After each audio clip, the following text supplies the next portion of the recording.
मी सुनेत्रा अजित पवार गांभीर्यपूर्वक प्रतिज्ञा करते की कायद्याद्वारे स्थापित झाले आहे अशा भारताच्या संविधानाबद्दल मी खरी श्रद्धा व निष्ठा बाळगीन। मी भारताची सार्वभौमता व एकात्मता उन्नत राखीन।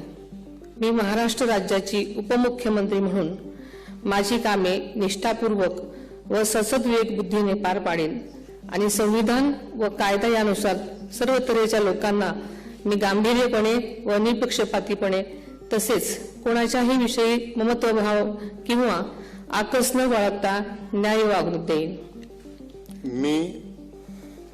मी सुनेत्रा अजित पवार गांभीर्यपूर्वक प्रतिज्ञा करते की महाराष्ट्र राज्याची उपमुख्यमंत्री म्हणून माझ्या विचारार्थ आणली जाईल किंवा मला ज्ञात होईल अशी कोणतीही बाब अशी उपमुख्यमंत्री म्हणून माझी कामे यथायोग्य पार पाडण्यासाठी आवश्यक असेल ते खेरीज करून एरवी मी कोणत्याही व्यक्तीला किंवा व्यक्तींना प्रत्यक्षपणे वा अप्रत्यक्षपणे कळवणार नाही किंवा त्यांच्याकडे उघड करणार नाही।